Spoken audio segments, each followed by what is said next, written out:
Alors, bonjour à tous. Je ne sais pas si tout le monde est présent. Est-ce que vous nous entendez bien? Est-ce que vous nous voyez bien? N'hésitez pas à nous mettre un petit mot dans l'onglet conversation pour nous dire que tout est OK. Et puis, on va démarrer. Ah bah voilà, parfait. Ou même des pouces. Les pouces, c'est très bien. Donc merci à tous de nous rejoindre sur ce webinaire dédié aux bonnes pratiques pour un usage raisonné des écrans au quotidien.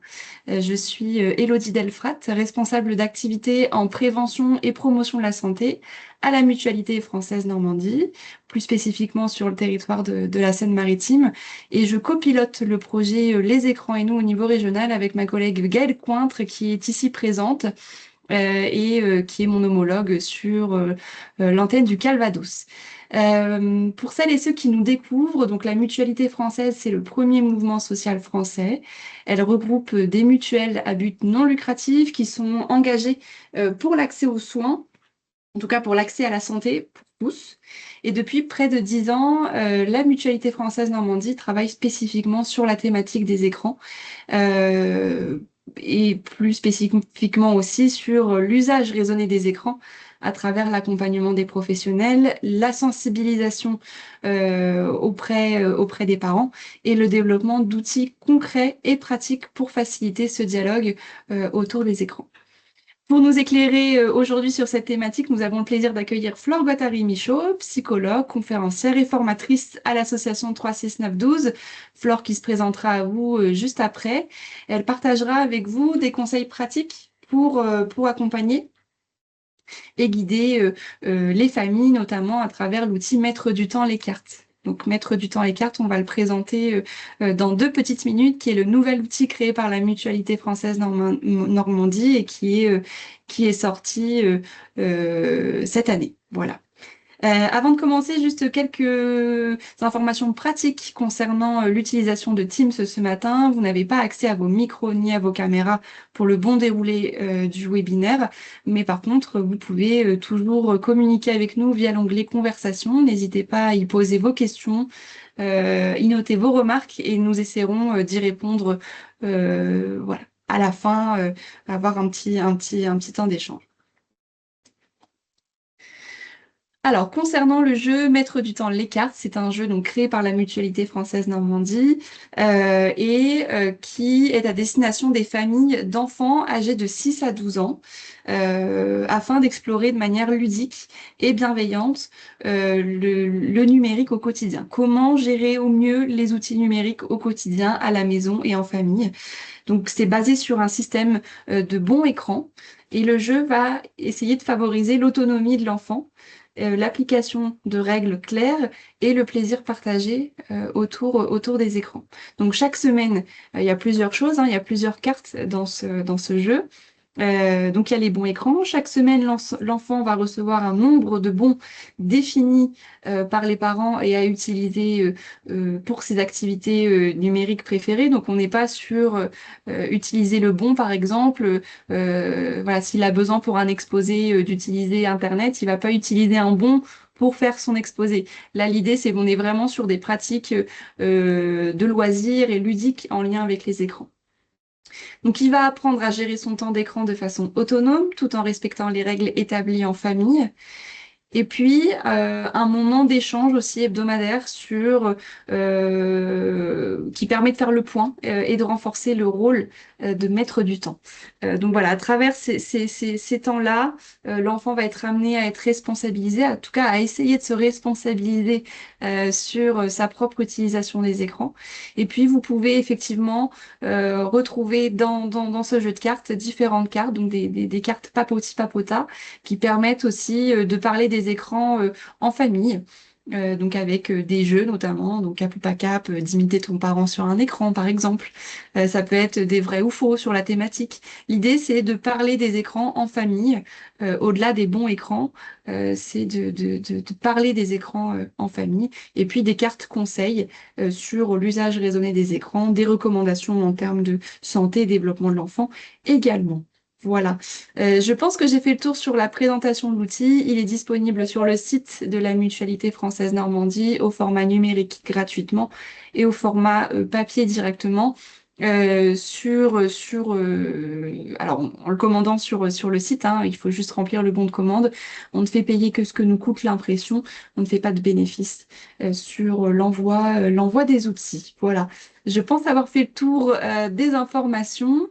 Je vous souhaite d'ores et déjà un bon webinaire et puis Gaëlle et moi sommes présentes pour vous accompagner dans le chat si besoin. Flore, je te laisse la parole.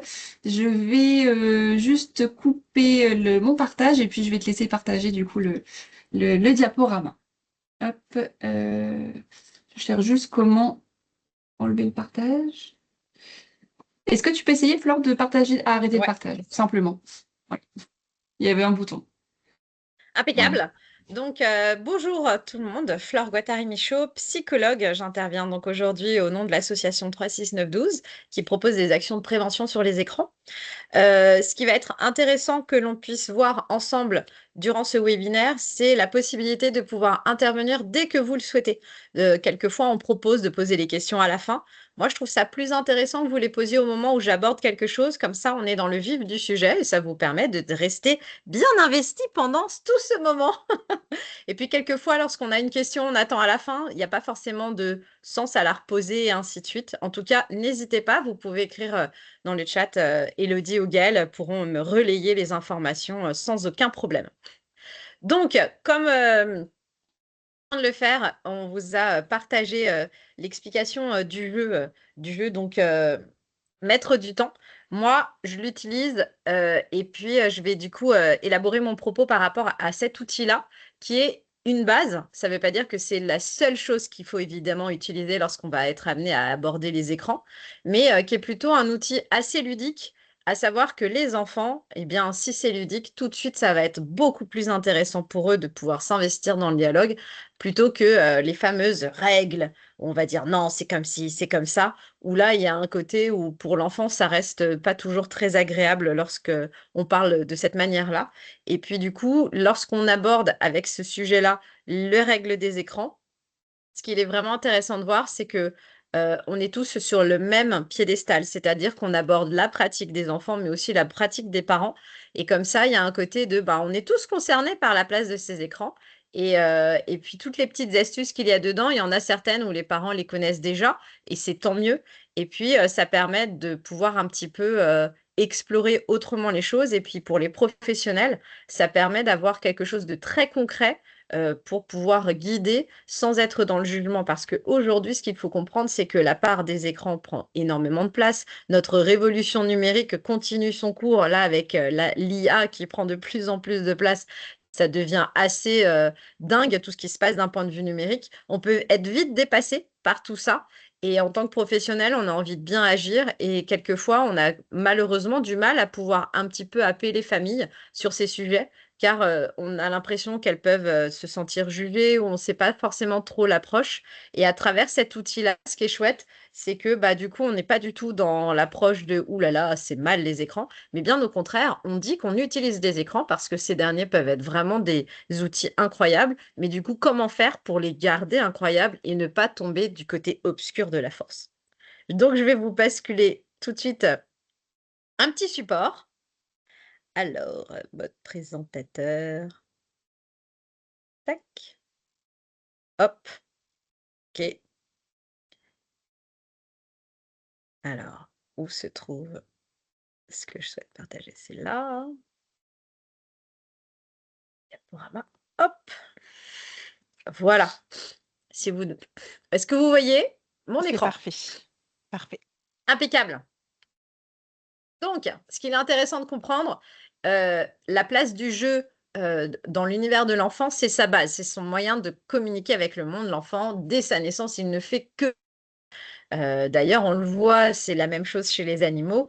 Au début, ils jouent et puis après, c'est des manières de pouvoir apprendre la vie, de pouvoir jouer. D'ailleurs, si on fait, pour ceux qui sont un petit peu bilingues, si on regarde le terme de jeu, jouer en anglais, c'est être en mouvement. Play, c'est mettre en marche.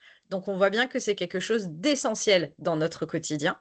Et nous, les adultes, bah, mine de rien, on est amenés aussi à jouer. Alors, certains adultes continuent à faire des jeux vidéo, et tant mieux.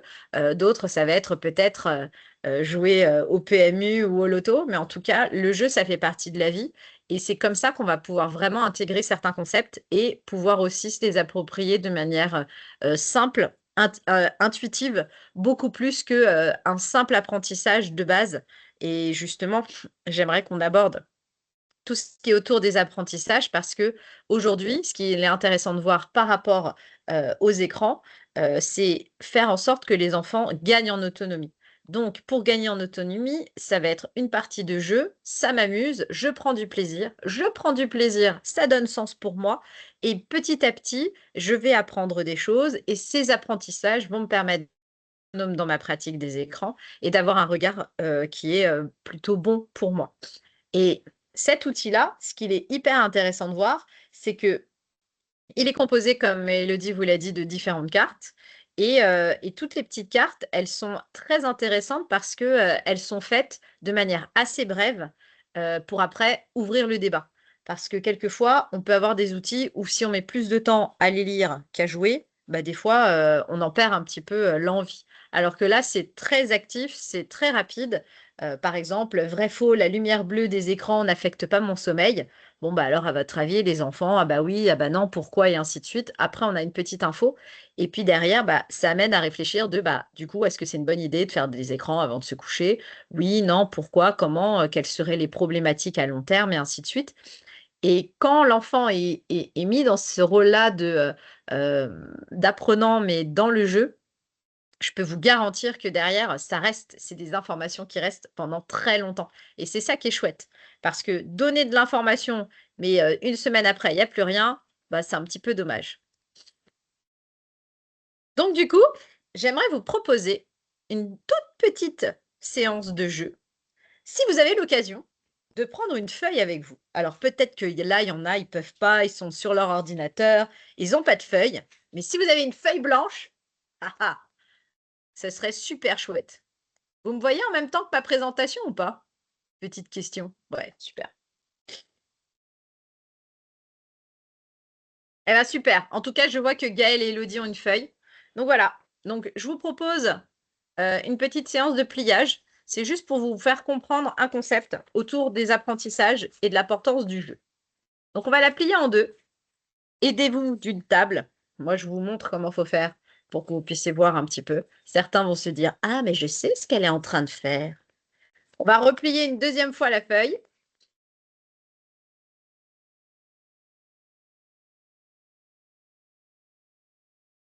Hop. Ensuite, on la réouvre et on va garder l'ouverture de la feuille vers le bas. Vous voyez, comme ça. Et là, du coup, on va plier le long de la pliure du milieu. Hop. Sans table, c'est un petit peu plus challengeant. C'est pas grave, ça fonctionne. Donc, ça fait comme ça. Mais qu'est-ce qu'elle est en train de nous faire? Un chapeau? Il y en a, ils ont trouvé, je suis sûre. Après, il y a un indice sur mon PowerPoint. On est tout bon? Ensuite, je replie ici. Je tourne et je fais la même chose de l'autre côté et ça nous fait un petit chapeau. Je me permets, Flore, il y a plusieurs personnes qui ne te voient pas.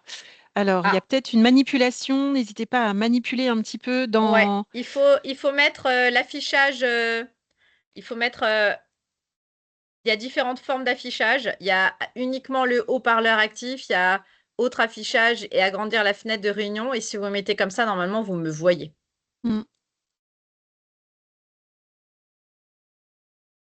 En tout cas, si vous ne me voyez pas, vous imaginez que j'ai entre mes mains un petit triangle, un petit chapeau. On va replier les petits côtés. Si On insère jamais, ces... pardon Flore, si jamais vous Ouais, voyez pas Flore, si vous voyez Gaël ou moi, peut-être qu'on apparaît un peu petit, je sais pas, mais la structure qu'on doit avoir, parce que du coup je le fais, parfait. c'est celle-ci. Je sais pas si vous voyez, ça fait une sorte de chapeau. C'est ça. Bah, c'est bien. Bah, écoutez, moi, je vais continuer et Elodie, elle va continuer en même temps que moi. Donc, il faut replier les petits côtés là, comme ça. Hmm. Peu importe de quel côté pour faire un triangle. Après, voilà. De l'autre côté, Ensuite, on insère les pouces à l'intérieur et on rabat. Et ça fait un losange. Et là, Elodie, elle se dit, comment ça peut faire un losange? On met les pouces à l'intérieur, on rabat. Super. Ensuite, on garde toujours les pointes vers le bas et on rabat vers le haut. Comme ça. Et pareil de l'autre côté, comme ça. Et là, maintenant, ça nous fait de nouveau un petit triangle. On rabat des deux côtés. Donc, je rappelle, on était en losange comme ça. On rabat un côté et on rabat l'autre. Ça fait un triangle. On insère de nouveau nos pouces à l'intérieur du triangle. On recolle les deux, voilà comme ça. Et après, on va attraper chaque côté et ça nous fait un bateau. Si, c'est bien, Elodie, c'est bien. C'est un joli bateau. Incroyable. Donc, je vous présente Titanic. Rappelez-vous, Titanic, 15 avril 1912. Durant la nuit, en direction des États-Unis, malheureusement, ce magnifique bateau qui était supposé être insubmersible rencontre un iceberg. Du coup, l'avant du bateau se casse. Et je vous invite à déchirer l'avant du bateau. Et là, vous allez dire quoi? Vous nous avez fait tout du pliage, tout ça pour qu'on le déchire? Eh bien oui. Et nous avons une idylle incroyable, Rose et Jack, qui s'aiment éperdument malgré la différence de classe sociale. Donc, ils vont vite essayer de s'échapper, aller de l'autre côté du bateau, mais celui-ci, malheureusement, s'abîme également. Et du coup, il va falloir déchirer l'autre coin du bateau. Ils tentent une dernière trouvaille éventuelle, aller tout en haut, à l'intérieur, sur le mât du milieu du bateau. Mais malheureusement, le mât casse. Et tout tombe en lambeaux, le Titanic tombe au fond de l'océan et il ne reste plus que le maillot du capitaine.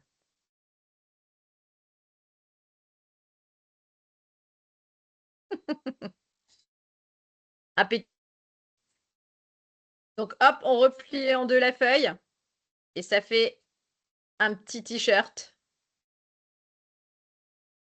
Juste tu la plies en deux. C'est comme ça et tu la plies en deux. Et voilà, magnifique t-shirt. Donc, que là, dans un deuxième temps, si on avait encore du temps, mais c'est juste pour vous expliquer, dans un deuxième temps, je vais vous demander de dessiner le maillot du capitaine. Et puis, dans un troisième temps, je vais vous demander de faire ce que vous voulez. Ça y est, vous avez eu le temps de pouvoir faire tout ça. Exemple d'un maillot de capitaine. Et puis, exemple d'un t-shirt de ce que l'on veut. Tout ça pour vous dire que durant cette étape, on a vécu 3 moments de jeu. Le premier moment, c'était faire faire. Je vous ai fait faire un pliage. C'est-à-dire que je vous ai donné une feuille, vous n'avez pas eu votre mot à dire. Vous avez été dans du faire faire, vous avez suivi les étapes. On utilise souvent cette méthode-là lorsqu'on veut donner une nouvelle connaissance à quelqu'un, notamment les enfants. Dans un second temps, je vous ai proposé, on ne l'a pas fait, mais je vous ai proposé de faire le maillot d'un capitaine. On était dans du faire avec, c'est-à-dire qu'on utilise un support. Donc, je vous ai donné le modèle de notre petit Titanic transformé en maillot. Et ce support-là, il fallait faire le maillot d'un capitaine. Moi, j'ai décidé de faire des lignes bleues. Là, il y a des petites étoiles. Pourquoi pas une encre? Mais ça aurait pu être fait autrement. Donc, j'impose un thème, mais après, on le fait comme on le souhaite. Et après, en troisième étape, on était dans du laisser-faire. Je vous ai dit, voilà, vous faites maintenant le t-shirt que vous souhaitez, celui de vos rêves, comme vous voulez. Ça aurait pu être tout blanc, ça aurait pu être la mer, ça aurait pu être un Nike, Chanel, ce que vous voulez. Donc ça, c'est 3 étapes que l'on rencontre en règle générale dans du jeu. On est soit dans du faire faire, du faire avec et du laisser. Les 3 ont des avantages et des inconvénients. Et ce qui se passe aujourd'hui, lorsque j'ai des retours de l'accompagnement autour des écrans, eh bien, on est souvent dans du faire faire, c'est-à-dire que c'est l'adulte qui dit quand est-ce qu'il y a de l'écran, quand est-ce qu'il n'y en a pas. Il a la main sur l'ensemble des choses. OK, on met pas. Et du coup, les enfants sont souvent tributaires de ça dans l'attente de quand est-ce que l'adulte décidera enfin de nous autoriser à faire de l'écran. Et puis, on a aussi une autre forme de parents, beaucoup aussi, qui est dans le laisser-faire, où il n'y a pas forcément de cadre, où les enfants font un peu comme ils veulent, ils ont leur propre outil numérique, soit une télé dans leur chambre, soit une tablette, soit des jeux vidéo, voire même un téléphone, et il n'y a pas forcément de cadre. Nous, l'idée de ce temps qu'on est en train de vivre ensemble, c'est d'essayer de mixer un petit peu les trois, dire que il est très important, surtout lorsqu'ils sont jeunes, qu'ils aient des outils, qu'ils aient un cadre dans lequel avoir des références pour petit à petit être dans cette autonomie dont on parlait tout à l'heure et être dans le laisser-faire. C'est-à-dire, bah, moi, je lui fais confiance parce que du coup, je sais qu'il en est capable ou qu'elle en est capable. Et dans le jeu, mettre du temps. Justement, il y a des astuces comme ça du genre notez votre temps d'écran. Aujourd'hui, j'ai fait tant de temps d'écran. Demain, j'aimerais faire au moins tant de enfin, j'aimerais pas dépasser tant de temps d'écran. Et là, on est dans du laisser-faire, c'est-à-dire qu'on laisse l'enfant s'organiser sur comment il fait avec son écran, mais en même temps, il a eu un cadre qui a été fait et proposé au préalable. Et ça, à travers du jeu. Donc, on n'est pas dans bon, bah maintenant c'est comme ça, c'est pas autrement, où on est à un cadre trop strict qui, mine de rien, finalement, bah, les jeunes s'y retrouvent pas forcément. Et on n'est pas non plus dans un laxisme total où bah, il n'y a pas de règles, il n'y a pas de cadre. Et là, c'est assez insécurisant. Et les jeunes, malheureusement, peuvent être dans une surconsommation d'écran, tomber sur des contenus qui seraient réellement pas adaptés, et ainsi de suite. L'intérêt également de ce jeu, c'est de pouvoir ouvrir le dialogue et de parler de tout ça. Parce que souvent, les enfants ont des envies, les parents en ont d'autres. Comment faire pour trouver un terrain d'entente sans forcément passer pour le pénible ou la pénible de service? Parce qu'il ne faut pas oublier que les parents, encore une fois, eux aussi, sont des grands utilisateurs des écrans. Donc c'est important de pouvoir proposer des choses où tout le monde met la main à la pâte. Par exemple, il y a une activité, créer ta propre boîte avec une boîte de chaussures, crée ta boîte à smartphone et à certains moments, lorsqu'on va passer un temps en famille, bah tiens, tout le monde met son téléphone dans la boîte. Parce que c'est bien beau de dire aux enfants de ne pas faire d'écran, mais c'est important qu'en tant que parents, ils puissent être modèles, qu'ils puissent être voilà, qu'on puisse imiter des bonnes pratiques. Donc, si moi, enfant, je fais attention à respecter mon temps d'écran, mais mon parent, il a son téléphone portable à table, c'est vrai qu'en termes de modélisation, on n'est pas forcément très, très bon à ce niveau-là. Et c'est pas toujours facile à dire aux parents. Bah, attendez, vous avez vu, vous êtes tout le temps sur votre téléphone, alors c'est normal que vos enfants, ils aient envie d'y être. Ça sera plutôt à accompagner et dire, bah, il est vrai qu'aujourd'hui, on est très vite happé dans cet univers numérique. On a fréquemment des notifications, un mail à traiter, une information. Et du coup, bah, malheureusement, nous aussi, on est vite happés. Et donc, si on veut vraiment pouvoir proposer un cadre important et sécurisant pour les enfants, bah, ça peut être chouette aussi que nous, on puisse avoir des moments où on n'est pas sur les écrans. Si les enfants voient des adultes sans écran, ils seront capables de pouvoir eux aussi être dans des situations sans écran. Est-ce que par rapport à tout ça, c'est clair pour vous ou est-ce qu'il y a des questions? On Pour est tout l'instant, bon. ça semble clair. C'est plus des problèmes d'affichage, mais du coup, Ah, là, encore des Et problèmes d'affichage? alors, je me demande si c'est pas moi qui ai la main au niveau de l'affichage, comme c'est moi, si je fais différemment. Là, j'ai mis un mode d'affichage en mode intervenant. Est-ce que vous voyez, pour les personnes qui ne voyaient pas, est-ce que c'est mieux comme ça ou pas? J'imagine que du coup, Flore, tu dois apparaître. moi, ça change rien, mais après, comme je suis organisatrice, bon, Moi, ça change rien non, non plus. Moi, je vous vois tous très clairs, apparemment. C'est non, clair. là, du coup, Elodie, je pense qu'il faut que tu modifies parce que, Ça va plus. Bon, je remets ouais, galerie. intervenant. Voilà. Bon, désolé. En tout cas, globalement, dans les commentaires, tes propos sont très clairs. Bon, on est bon. On est bon, Alors, on est par bon. contre, là, Elodie, il faut que tu enlèves, tu as mis. Et non, c'est pas moi, Voilà, c'est bon. C'est Flore. Ah, c'est C'est bon? Flore. C'est tout Ok, bon. Ouais. c'est bon, Super. pardon. On peut continuer.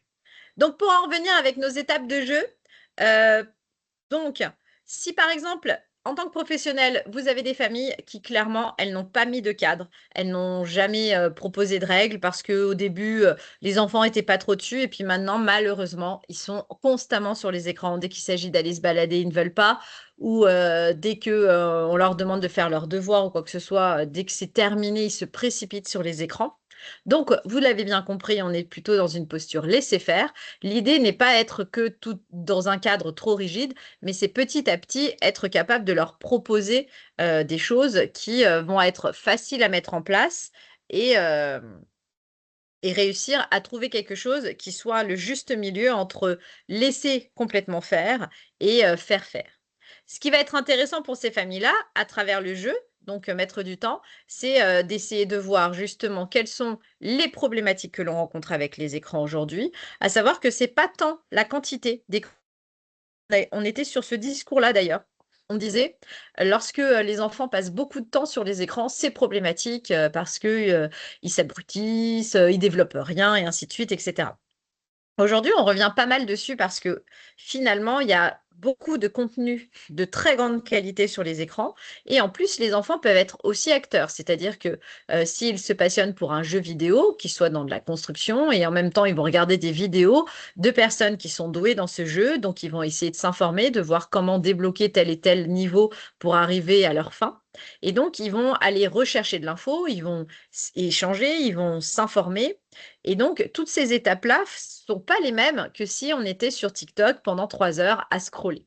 Donc, le tout, c'est déjà d'identifier quel genre d'écran les jeunes, ces enfants-là, seront amenés à pratiquer. À savoir que sur du 6-12 ans, on peut déjà trouver sur des réseaux sociaux, même si malheureusement, ils ne sont pas supposés y être. Mais c'est pas parce que c'est qu'à partir de 13 ans et encore maintenant, avec la loi qui vient de sortir, on attend de voir ce qui va se passer, on est poussé jusqu'à 15, que les jeunes n'y sont pas. Par contre, ça va être intéressant de voir est-ce que ils refont quelque chose avec les contenus qu'ils sont amenés à voir. Donc le tout, c'est pas trop de se dire combien de temps ils sont dessus, même si ce temps-là va être important, mais c'est surtout déjà dans un premier temps, qu'est-ce qu'ils font sur les écrans. Et c'est en ça où le maître du temps peut être intéressant parce qu'il y a des questions qui vont être, bah tiens, cap ou pas cap de réduire ton temps d'écran et du coup, bah, sur quoi tu aimerais réduire du temps? Bah, j'aimerais réduire du temps sur YouTube parce que c'est vrai que des fois, je passe trop de temps à regarder des vidéos qui sont pas intéressantes. Par contre, j'ai pas envie de réduire mon temps sur FIFA parce que j'aime bien retrouver mes amis quand je fais des parties. Donc le tout, c'est d'identifier, voilà, qui serait intéressant. Et pour ces familles-là où il n'y a pas forcément de cadre, c'est essayer d'identifier les moments qui pourraient vraiment être intéressants pour faire de l'écran et les moments où on pourrait faire autre chose. Des moments en famille ou des moments individuels, des moments pour faire du sport, pour lire ce que vous voulez. Mais parce que quelquefois, ce qui est le plus dur, c'est mais qu'est-ce qu'on fait quand il n'y a pas d'écran? Surtout quand ces derniers ont pris toute la place. Et pour ceux qui ont entre 11 et 12 ans, c'est la tranche qui va être la plus difficile parce que ça y est, ils sont en sixième et donc ils sont autonomes. Pour la plupart, ils vont au collège tout seuls, ils rentrent tout seuls. Il y a des fois, ils vont finir à 14h30 et donc allez les occuper tout seuls chez eux de 14h30 jusqu'au retour des parents. Donc c'est là où ça va être un vrai challenge. Mais par contre, ça va être des contrats de confiance. C'est-à-dire que, bah, OK, tu es à la maison à 14h30, OK, tu pourras faire des jeux vidéo, tu pourras faire de l'écran. Par contre, sur quoi tu t'engages sur d'autres actions?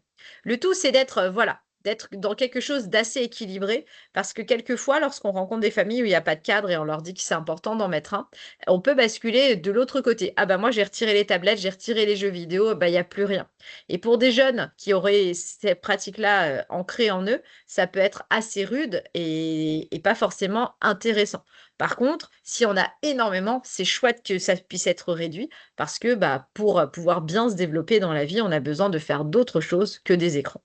Pour les familles qui sont d'enfer, c'est-à-dire qui ont un cadre peut-être très rigide, il y a pas d'écran, il y a pas de ci, il y a pas de ça et ainsi de suite et d'ailleurs dans le jeu, il l'aborde, hein, on a la famille, pas trop ça et la famille, un petit non, là, attendez, je vais retrouver les noms. Tac, tac, tac. À gogo et pas trop. Les Voilà, c'est ça. Merci. Le tout, c'est de trouver un juste équilibre. Moi, je rencontre, voilà, des familles où les jeunes, bah, il y a 0 écran et c'est plutôt pas mal parce que l'idée, c'est que, on essaye, que ces derniers prennent la juste place et pas la place de d'autres choses. Cependant, ils peuvent passer à côté de certaines activités qui peuvent être intéressantes à leurs âges et aussi de certaines conversations. Parce que les enfants vont être amenés à parler, peut-être d'une série du moment ou parler, d'une trend vue sur un réseau ou de parler, d'un jeu vidéo qui vient de sortir ou sur lequel ils jouent depuis un certain temps. Si ces enfants-là n'y ont pas accès, ils peuvent être très vite en marge du reste du groupe et on sait que l'importance du groupe commence à prendre toute sa place, arrivé, CM1, CM2. Donc si CM1, CM2, ils sont en marge de tout ça, ça peut être aussi douloureux pour eux. Donc le tout, c'est d'essayer de trouver un juste milieu, de pas dire aux parents: «Ah bah si, il faut leur mettre un téléphone portable dans les mains H24», mais plutôt de dire: «Bah, sur quoi vous pensez que ça pourrait être intéressant qu'ils puissent avoir accès? Est-ce que ça serait la série du moment qui serait adaptée à leur âge? Est-ce que ça serait peut-être un jeu vidéo, mais avec un cadre qui correspond à la famille, avec une utilisation raisonnée? En tout cas, c'est intéressant de pouvoir parler de tout ça, à savoir que les jeux vidéo aujourd'hui sont l'une des activités les plus pratiquées chez les jeunes. Et ça reste des jeux qui sont hyper intéressants pour développer les décisions rapides, le travail d'équipe, l'analyse d'une situation et la mémoire. Des choses qui aujourd'hui, on va demander à quelqu'un d'avoir dans son travail au quotidien. Donc c'est plutôt pas mal. Par contre, la problématique des jeux vidéo, il y en a plusieurs. La première, c'est qu'ils ne sont pas adaptés à leur âge. Et c'est vrai, quand on a un enfant de 8 ans qui veut jouer à Fortnite, bah, c'est pas la même chose que s'il en avait 14, à savoir que c'est un jeu interdit aux moins de 12 ans. S'il veut jouer à Call of Duty ou à GTA, qui sont eux interdits aux moins de 18 ans et qu'il a 11 ans, c'est vrai que là, c'est très problématique. Donc l'idée, c'est pas de dire oui à n'importe quel jeu vidéo, mais oui à des jeux vidéo qui sont de leur âge et qui peuvent être vraiment très intéressants. Je rebondis. J'ai une question Ouais, qui vient tout de suite en lien. Donc, bien en sûr. tant que professionnel, comment aiguiller les parents pour savoir si les jeux sont de qualité? Alors, c'est une très bonne question, à savoir que les PEGI sont un premier repère, Mmh. mais qui ne sont pas les uniques repères. Les PEGI, c'est le petit logo PEGI qu'il y a avec un âge à côté des jeux vidéo. C'est un repère, ce n'est pas obligatoire. Jeux vidéo qui peuvent ne pas mettre la norme PEGI. C'est quelque chose que vous allez également retrouver sur les applications de votre téléphone. Lorsque vous téléchargez des applis, il Mmh. y aura le PEGI à côté. Les PEGI, c'est en lien avec un tableau référentiel sur le fait que est-ce qu'il y a de la dangerosité, est-ce qu'il y a des images choquantes, est-ce qu'il y a des allusions à la drogue, est-ce qu'il y a des allusions à la sexualité, est-ce qu'il y a besoin de grandes stratégies, est-ce qu'il y a des armes, est-ce qu'il y a de la violence. Et donc ce tableau-là, eh ben, en fonction de si le jeu coche ou pas ces cases-là, on va déterminer un âge. Donc on va dire 3, 7, 12, 16, 18. Cependant, et c'est là où ça devient un petit peu complexe, Mmh. l'âge qui sera proposé ne sera pas forcément l'âge auquel on peut y jouer. Je m'explique. Il peut y avoir un PEGI 3, ça signifie que si un enfant de 3 ans tombe sur ces contenus-là, eh bien, il ne va pas être traumatisé, ça va pas être. Mais par contre, cela ne veut pas dire que le jeu peut être joué à partir de 3 ans. C'est pareil pour les applications. Par exemple, si je prends moi sur mon téléphone, j'ai plusieurs applications que j'utilise. J'utilise Waze, qui est l'utilisation pour me déplacer en voiture, donc un petit GPS, c'est PEGI 3. Est-ce que ça veut dire qu'un enfant de 3 ans va utiliser un GPS pour se déplacer? Je ne sais pas, peut-être, si vous avez envie. Ça va être pareil pour quand je réserve mes billets de train sur SNCF Connect, bah, c'est PEGI 3. Est-ce qu'un enfant de 3 ans va aller se commander son propre billet de train? Non. Par contre, est-ce que si un enfant de 3 ans tombe sur cette application, c'est dangereux pour lui? Non. Il y a aussi des PEGI 3 sur des jeux d'échecs. Les enfants de 3 ans ne sont pas encore suffisamment mûrs, sauf des Einstein en puissance, pour pouvoir faire ces pratiques-là.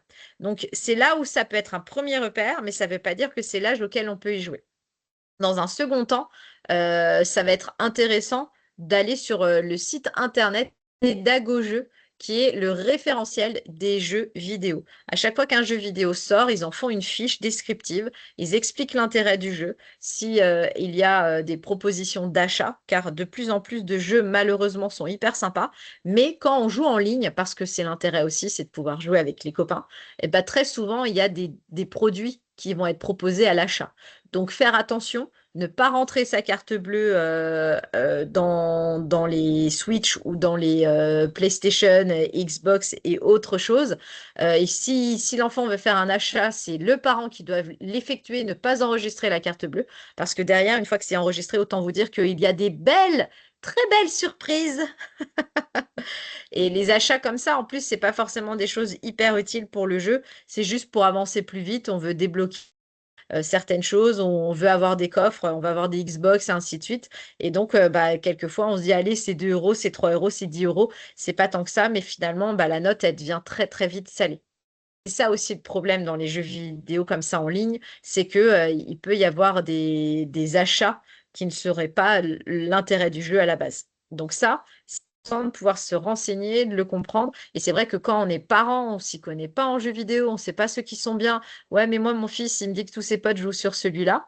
Bah, tout simplement, Pédagogeux, il est vraiment très bien fait. Et en plus, vous avez des fiches un petit peu plus poussées pour expliquer l'intérêt du jeu vidéo. Il y a même des mini-formations possibles à suivre en ligne pour être ambassadeur pédagogique si vous avez envie, vous aussi, de vous former sur les sujets. Donc, vraiment, c'est une très, très chouette plateforme pour cela. OK pour vous? Alors, on continue. Pour qu'un enfant puisse ancrer des apprentissages, je vais vous proposer juste 4 petites choses qui sont en lien avec Stanislas Dehaene, qui est un psychologue spécialisé en neurosciences. Donc, il s'est intéressé ces derniers temps sur concrètement comment on fait pour apprendre, comment on fait pour vraiment intégrer des concepts. Parce qu'aujourd'hui, il faut voir que les apprentissages chez les enfants ont énormément évolué avec l'arrivée de l'écran.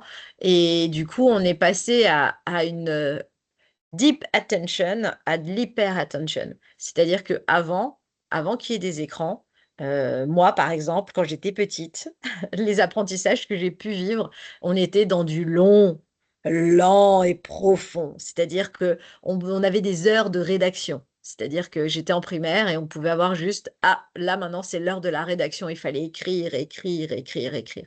Et lorsqu'on apprenait quelque chose, eh ben, il fallait l'apprendre et l'apprendre. Il fallait avoir beaucoup de connaissances par cœur.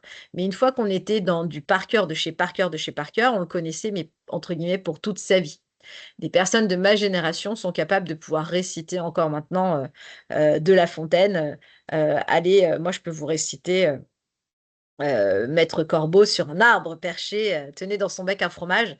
Et celle-ci, où la fourmi et la cigale, on peut encore les réciter. Mais alors, on va poser la question, à quoi ça sert? Ça sert à développer des compétences mémorielles incroyables, mais c'était aussi parce que à l'époque, on pensait que c'était comme ça qu'il fallait faire les choses. C'est-à-dire que toutes les choses qu'on connaîtra par cœur, on va pouvoir les réutiliser à un moment, à un autre donné.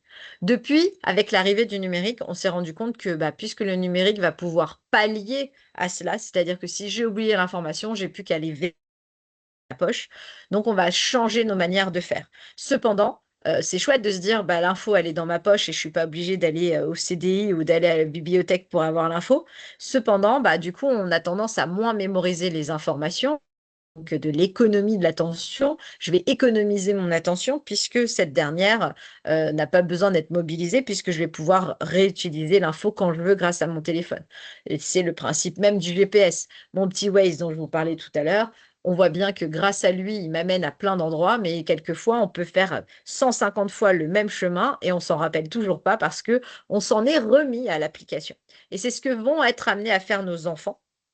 Et là, c'est important de pouvoir mobiliser ces 4 piliers d'apprentissage pour faire en sorte que les outils numériques puissent encore une fois être des outils et non pas un remplacement de notre cerveau qui, lui, est très, très important de mobiliser.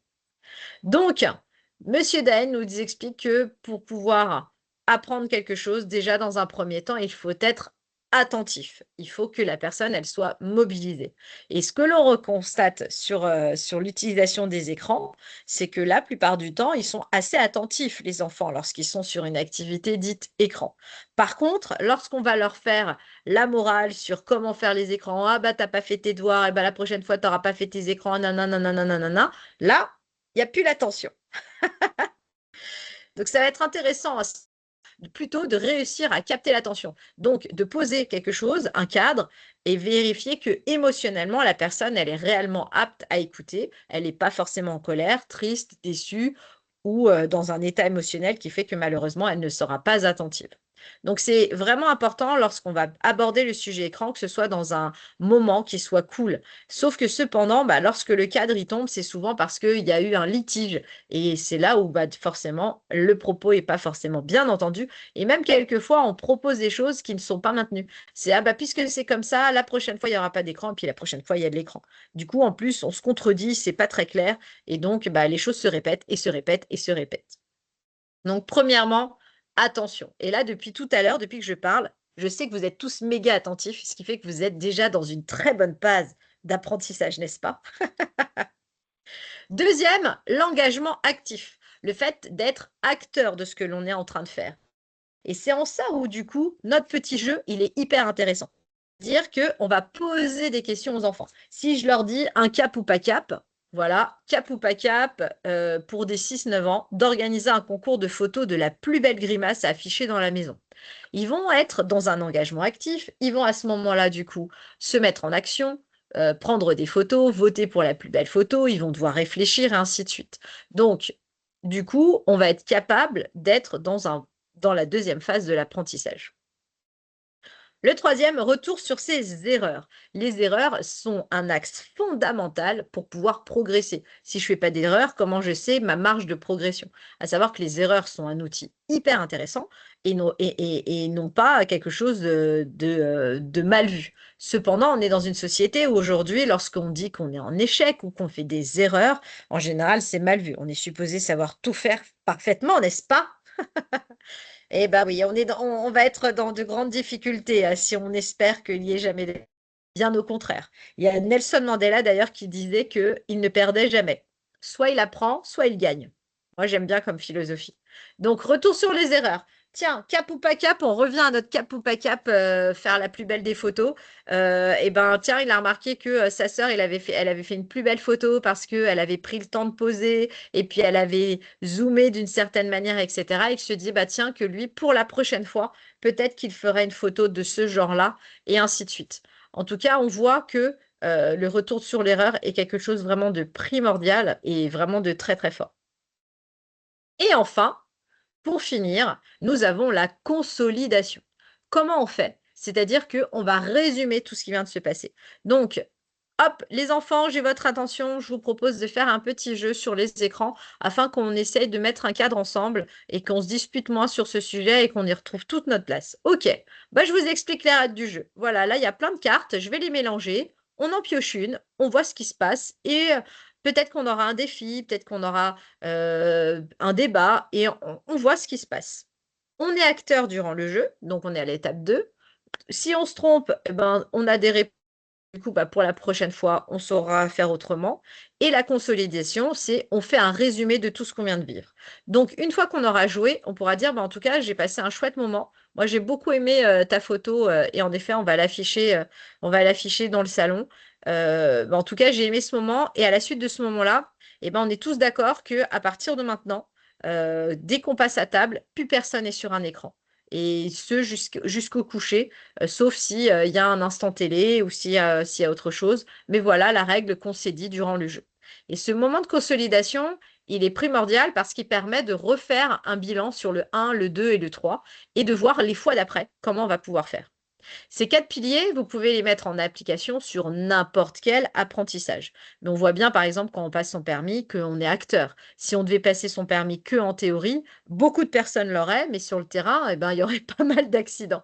Et c'est pareil pour les écrans. On ne peut pas que énoncer en théorie des choses. C'est intéressant aussi qu'on puisse utiliser les écrans pour justement être dans l'apprentissage de comment les derniers. Est-ce que vous avez des questions par rapport à tout ça? Non, oui.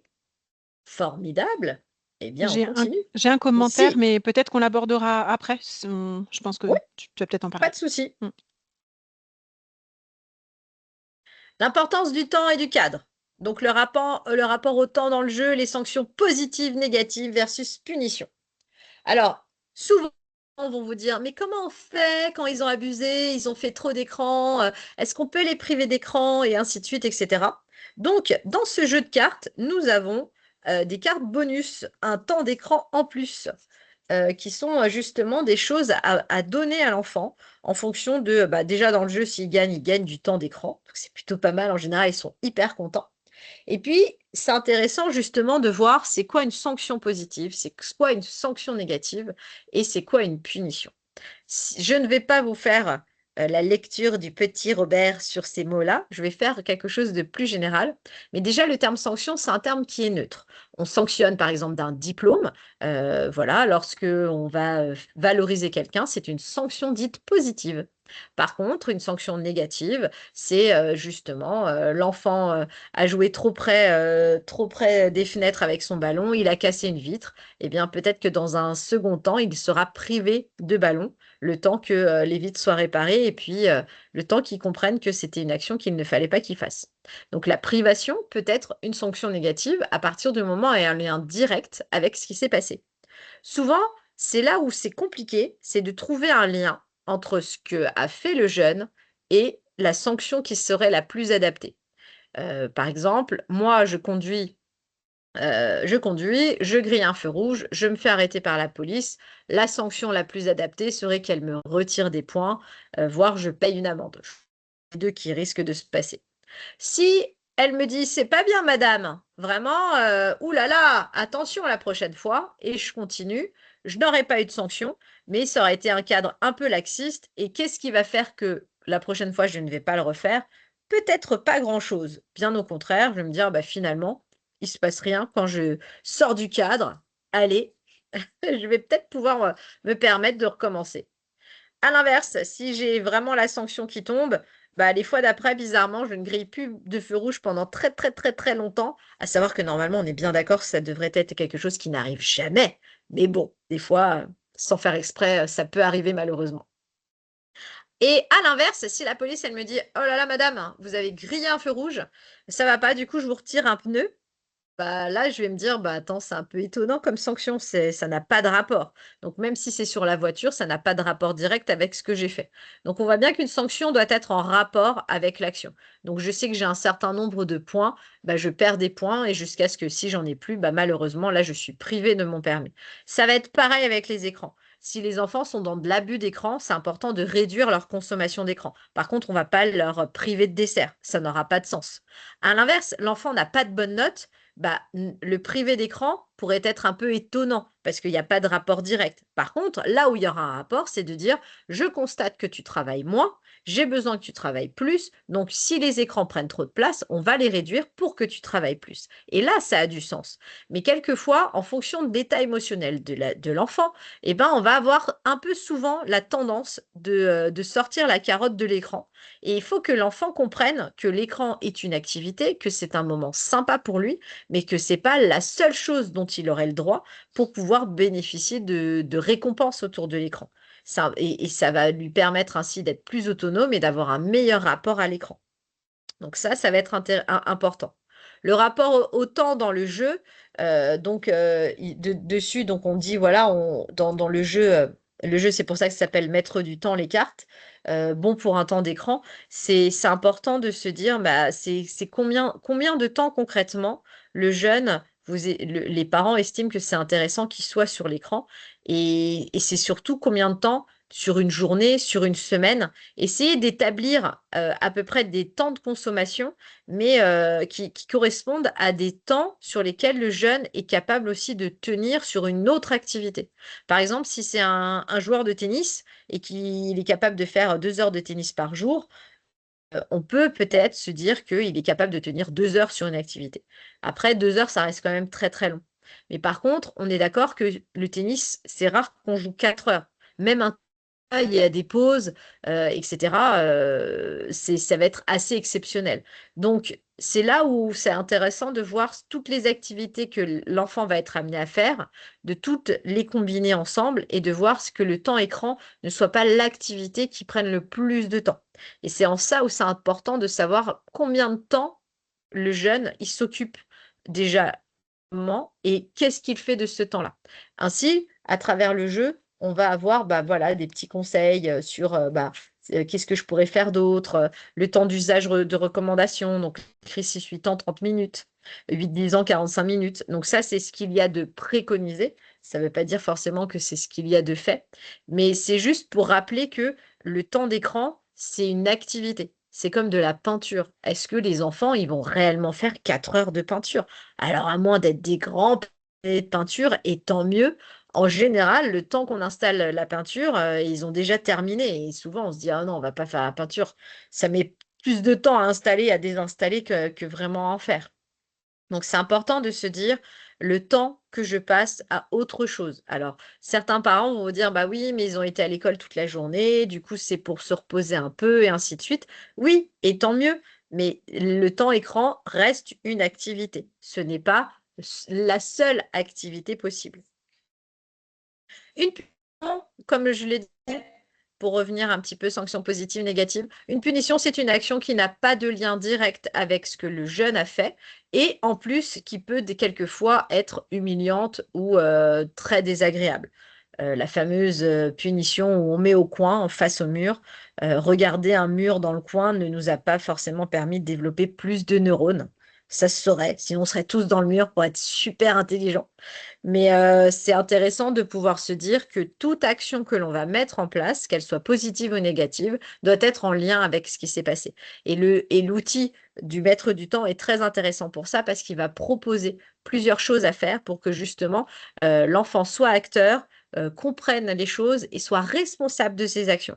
Ok, c'est vrai, je m'étais engagée sur 30 minutes de jeu vidéo, j'en ai fait 1 heure. Eh bien, je comprends que du coup, bah, la prochaine fois où je devais en avoir une demi-heure, eh ben, elle saute.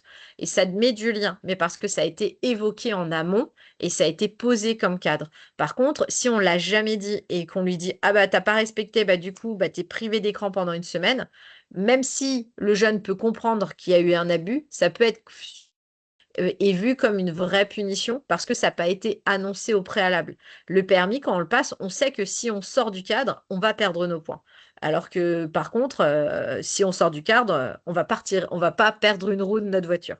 Donc, c'est important et c'est pour ça que le jeu est chouette, c'est que ça permet déjà de jouer, ça permet de passer du temps ensemble, ça permet de comprendre un petit peu les usages des écrans de chacun, ça permet de mettre des règles par la suite et ça permet de revenir dessus et de voir ce qu'on s'est dit, bah, est-ce que ça a du sens? Et puis, bah, quand il y a eu de l'abus, eh ben, qu'est-ce qu'on met en place pour que la prochaine fois, ça ne recommence pas?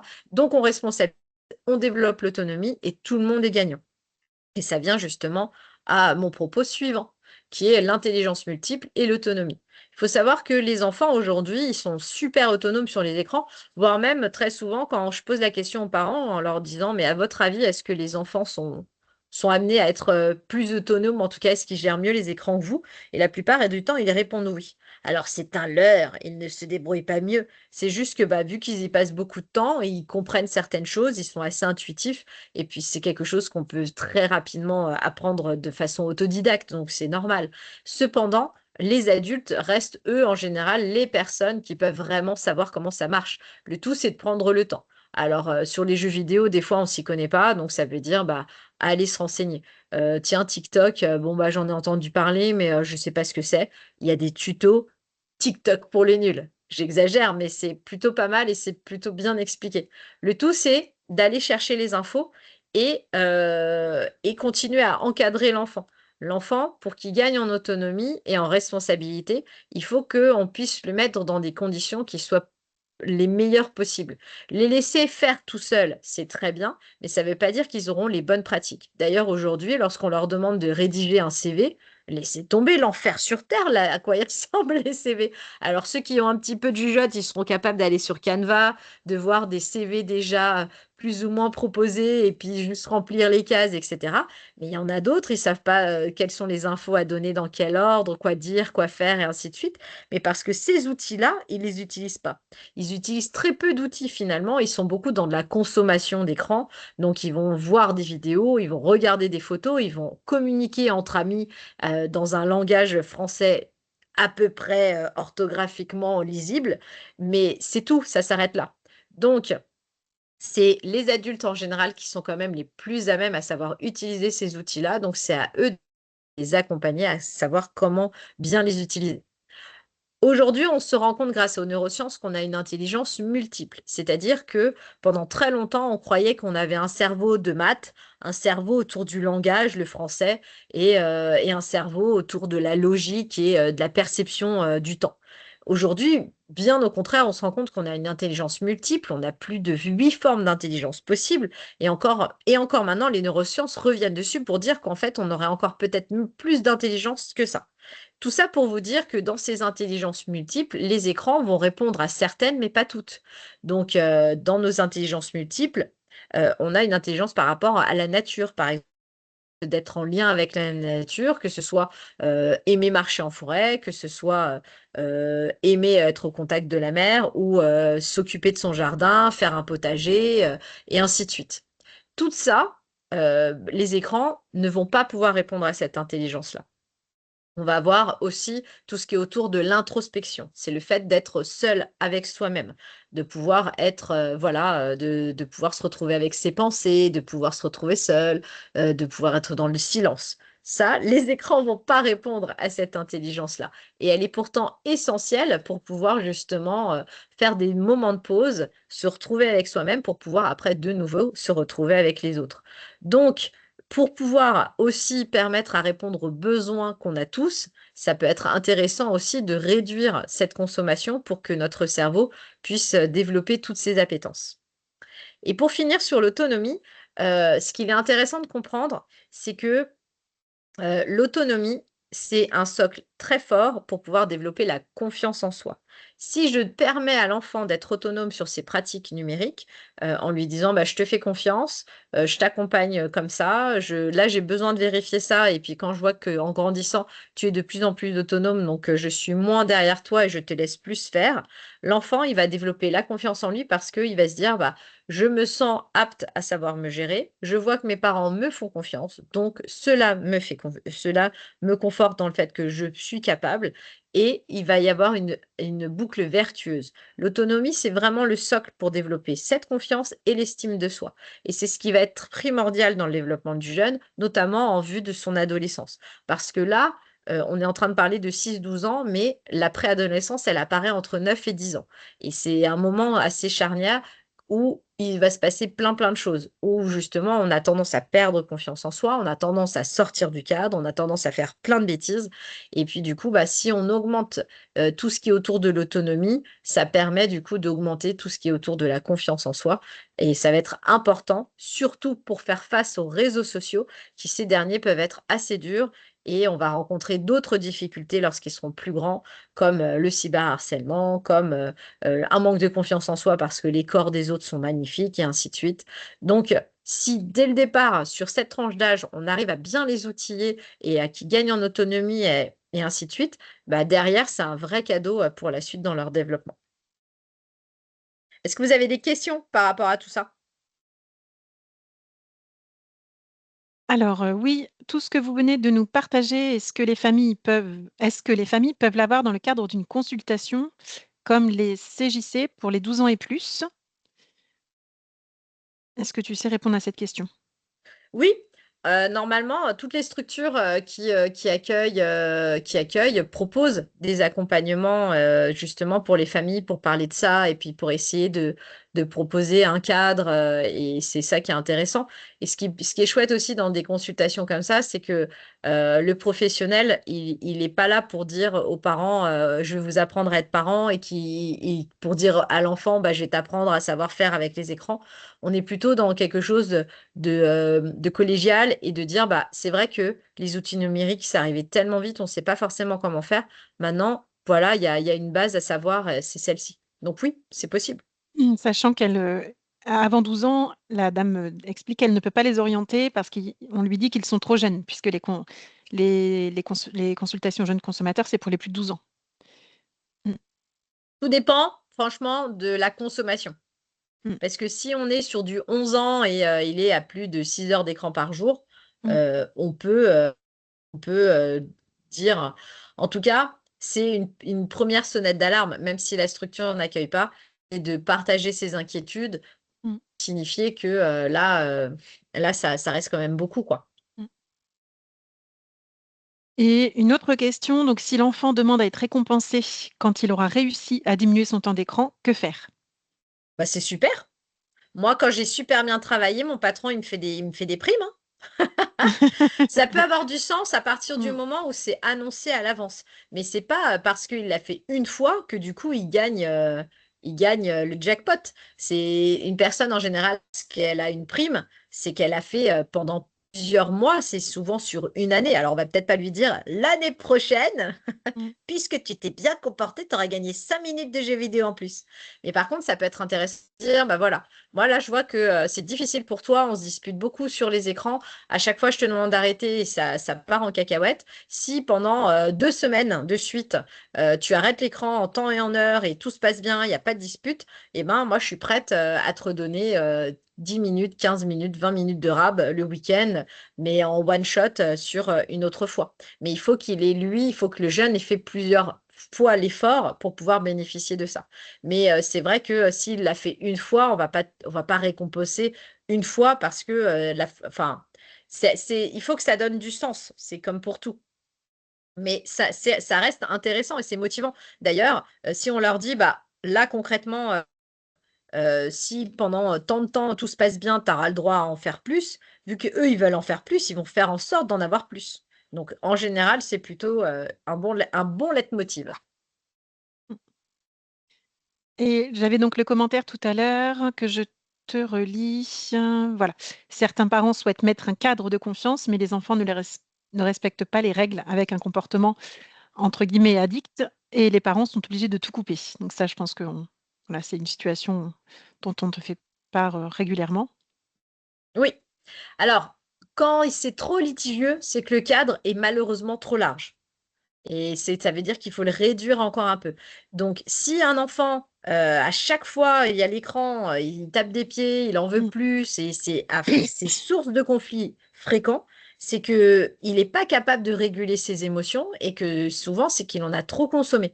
Donc c'est de dire, bah, si malheureusement ça te met à chaque fois dans ces états-là, on va être amené à devoir réduire, voire peut-être qu'une fois par semaine, tout dépend de l'âge de l'enfant, hein, mais si c'est trop source de conflit, c'est que l'usage est Mmh. beaucoup trop fort, malheureusement. Ouais. On le voit avec les enfants, vous savez, quand ils sont petits et on va chez des amis et puis on les couche pas parce qu'on est chez les amis et après ils sont intenables, mais parce qu'ils sont crevés et on va pas leur dire, bon mais et souvent c'est ce qu'on dit, on fait: «Bah, la prochaine fois on n'ira plus chez les amis». Mais c'est que quelque part, ils sont pas capables de tenir éveillés aussi longtemps en étant de bonne humeur. Donc oui, si on tire sur la corde, c'est pas OK.